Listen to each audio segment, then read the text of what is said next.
The phone buzzed, a seemingly innocent notification. It was a sound I had heard countless times before, a sound that usually meant nothing more than a message from a friend or a reminder for an appointment. But this time it felt different.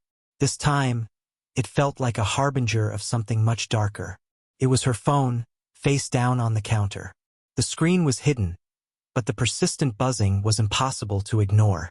It was as if the phone itself was trying to tell me something trying to reveal a secret that had been kept in the dark for too long. An itch, a whisper in the back of my mind urged me to look. I hesitated, knowing that once I crossed that line, there would be no turning back. But the curiosity, the need to know, was too strong to resist.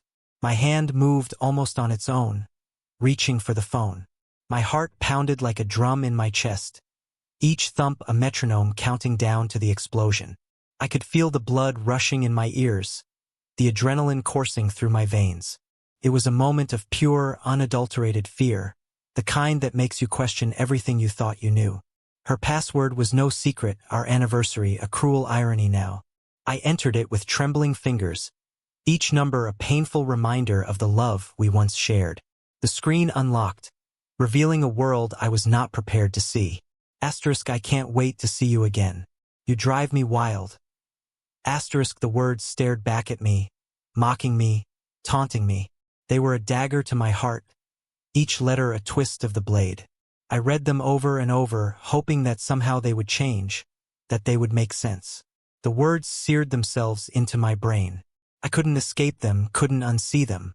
They were burned into my memory, a permanent scar that would never heal. My mind raced, trying to piece together the fragments of my shattered reality.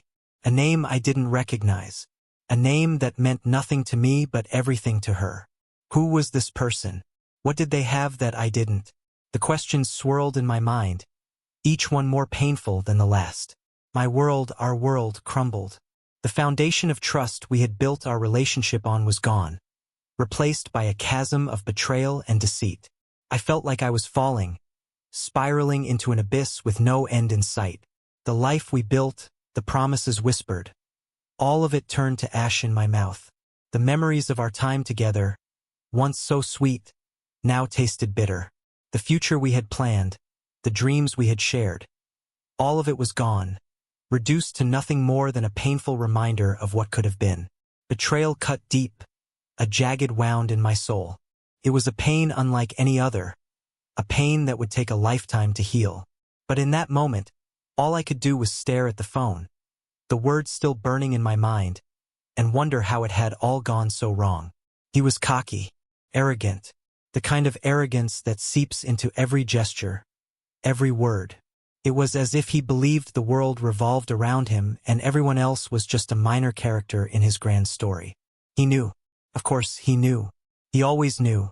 It was his superpower, his ability to read people, to see through their facades and expose their vulnerabilities. And he relished it. He practically strutted into the coffee shop, a smirk plastered across his face as he saw the devastation etched on mine. It was a performance, a carefully choreographed entrance designed to maximize his impact. She told me you wouldn't put up a fight, he sneered, taking a sip of his drink as if he were savoring a fine wine. His words dripped with condescension, each syllable a dagger aimed at my heart. Asterisk said you were weak, predictable. Asterisk, his voice was a low, mocking whisper designed to cut deep and leave lasting scars. He enjoyed this, the power he held over me in that moment. Each word was a punch to the gut, a confirmation of my worst fears. It was as if he had reached into my soul and pulled out my deepest insecurities, laying them bare for all to see. I wanted to lash out, to scream, to inflict pain in return. The rage bubbled up inside me, a volcanic force threatening to erupt. But I knew that was exactly what he wanted, and I refused to give him the satisfaction. But all I could do was sit there, paralyzed by the sheer audacity of it all.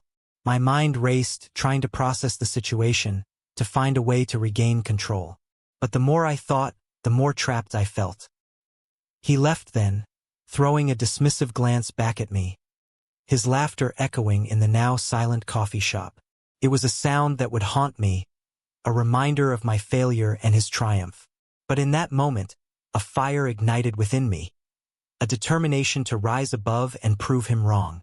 Days bled into weeks, each one a struggle to breathe, to function. The betrayal was a constant companion, a shadow that followed me everywhere I went.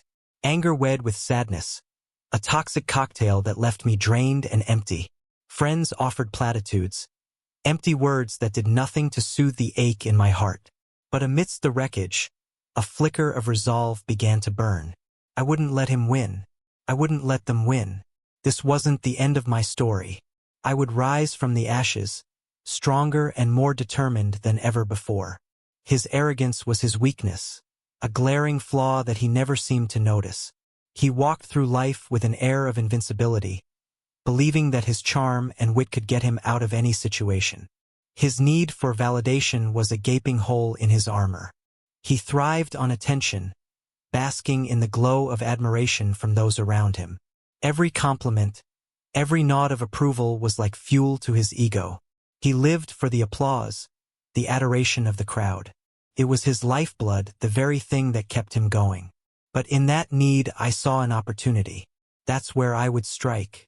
I started subtly, planting seeds of doubt in the minds of those around him.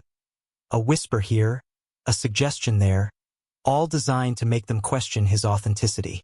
Whispers of inconsistency in his carefully crafted persona began to spread. His work, his relationships, his entire life started to show cracks.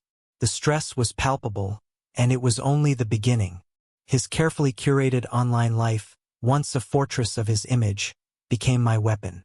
I used it to highlight every flaw, every misstep, turning his own creation against him. It was a slow, methodical process, like watching sand fall through an hourglass. Each grain represented a small victory, a step closer to my goal. Like a spider weaving its web, I was patient. Each thread, seemingly insignificant on its own, was part of a larger design. A design he wouldn't see until it was too late. Each thread, seemingly insignificant on its own, combined to create a trap he wouldn't see coming. It was intricate, delicate, and ultimately inescapable. Like a master chess player, I positioned my pieces carefully. Every move was calculated, every action deliberate. The trap was set, and he was walking right into it. And as his world began to unravel, the confusion and distress were evident. He couldn't understand how everything was falling apart, how his once perfect life was crumbling.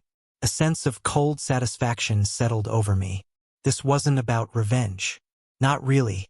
It was about justice, about reclaiming my power. In the end, it was about showing him and everyone else that arrogance and deceit have consequences.